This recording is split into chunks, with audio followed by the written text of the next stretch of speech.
मिलेगा इस संसद भवन के निर्माण में? सौभाग्यशाली हूं कि हमें इस जन्म में ये देखने को मिल रहा है और इतने बड़े संसद भवन के अंदर जो धार और कंगूरे का काम होता है, जो फाइनल फिनिश जिसे कहते हैं, उसका हिस्सा बनने का हमें मौका मिला।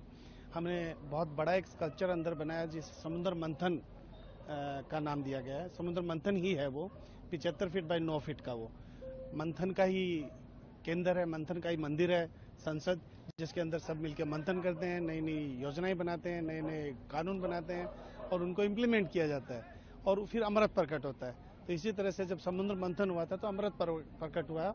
अमृत काल में समुद्र मंथन जैसी शिल्प कला बनाने का मौका मिला, सौभाग्य मिला और पार्लियामेंट के अंदर उसको लगाने का सौभाग्य मिला।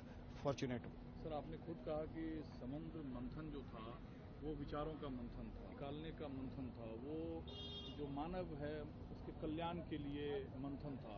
संसद भवन अमूमन इन्हीं चीज़ों के लिए होता है, लेकिन अगर जो कलाकार होते हैं, कलाकार की जो कलाकृति होती है वो एक कला के जरिए पूरे समाज, पूरी संस्कृति, पूरा देश, पूरे क्षेत्र को प्रतिबिंबित कर देता है। ऐसा क्या कला आपने संसद भवन के अंदर रखा जिससे भारत का परिचय एक लाइन में हो जाए? आदरणीय प्रधानमंत्री जी का जो विजन रहता है, 140 करोड़ देशवासियों के कल्याण के लिए मंथन करना इस मंदिर में, संसद में, उसको एक प्रतीकात्मक रूप में अगर दर्शाना हो तो समुद्र मंथन से बढ़िया कुछ नहीं हो सकता। वो दर्शाता पौराणिक काल में किस तरह से अमृत प्रकट किया गया था, समुद्र मंथन करके देवताओं और असुरों के द्वारा ऐरावत पर्वत को लेकर के चर्निंग किया गया था। यहाँ पे विचारों का आदान प्रदान करके जब चर्निंग किया जाता है, अमृत प्रकट होता है। आज उभरते हुए भारत को हम देख रहे हैं, नए सांसद को हम देख रहे हैं। जो थीम आपने समुद्र मंथन का बनाया है, उसमें जो मूर्तिकार होता है, मटेरियल क्या होगी, कितने काल तक वो उसी अवस्था में रहेगा? अंकोर वाट से प्रेरित होकर के हमने ये समुद्र मंथन बनाया है।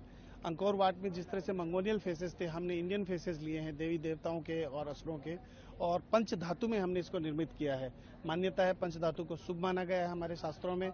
और आप जैसा जानते हैं कि मोहनजोदड़ो से लेकर के आज तक कांस्य की प्रतिमाएं यथास्थिति रहती हैं। कांस्य में ये प्रतिमा बनी है जो खूबसूरत लग रही है। तो सर, आकार क्या है, लंबाई? लगभग 75 फीट उसकी लंबाई है और 9 फीट उसकी ऊंचाई है, जो कि विश्व का सबसे ऊंचा इस तरह का एक रिलीफ का काम, स्कल्पचर का काम है, ऐसा मेरा मानना है। संसद भवन में एक एक काम जो हुआ होगा, छोटा से छोटा, बड़ा से बड़ा, वो कई सारे बुद्धि तय हुआ होगा।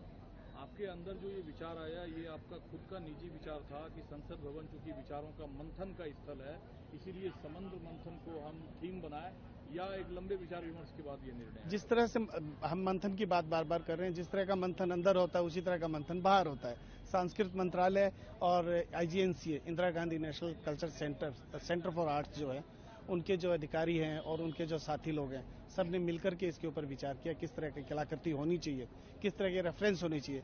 हमने उनको पेपर पे उकेरा पहले, फिर 1:1 स्केल के मॉडल पे उकेरा, बाद में पंच धातु में ढलाई करके यहाँ पे स्थापित किया। आपकी जितनी उम्र नहीं है उससे ज़्यादा उपलब्धि आपने अपने जीवन में हासिल कर ली। आनंद की मूर्ति बनाना, विज्ञान भवन में दीनदयाल उपाध्याय, अभी मैं पढ़ रहा था अरुणाचल प्रदेश में आप भगवान परशुराम का जो है एक 50 या 55 फीट ऊंची प्रतिमा बना रहे हैं।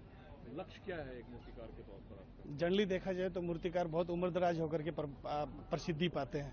मैं सौभाग्यशाली हूँ कि उम्र के इस पड़ाव में मुझे काम करने को मिल रहा है। आदरणीय प्रधानमंत्री जी से प्रेरित होकर के हम आगे बढ़ते जा रहे हैं। आज तक किसी मूर्तिकार ने जीवन में क्या कमाया मूल्य के रूप में, ये इम्पोर्टेंट नहीं होता है, लेकिन चूंकि ये अर्धयुग है, इस युग में आप जो इतने भव्यता रूपी मूर्ति का निर्माण कर रहे हैं, चित्र उकेरते हैं, पारितोषिक क्या होता है आपका?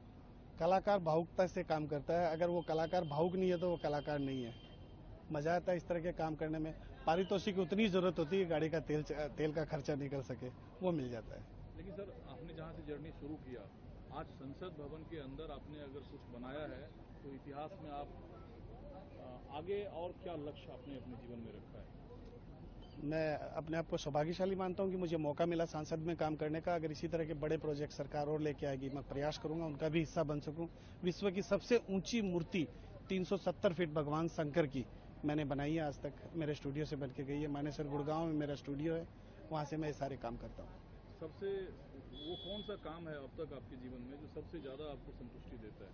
आज संसद का जिस तरह से हमारे माननीय सांसदगण और सेलिब्रिटी जितने भी आए थे, जब वो काम की भूरी भूरी प्रशंसा कर रहे थे तो रोमांचित होता है मन, खुशी होती है, खूबसूरत काम लगता है। सबसे चैलेंजिंग काम समुद्र मंथन का ही रहा, मजा आया इसको करने में। आपने, मैं देख रहा था, आप सरदार पटेल, भीमराव अंबेडकर जैसे भारतरत्न रहे हैं जी।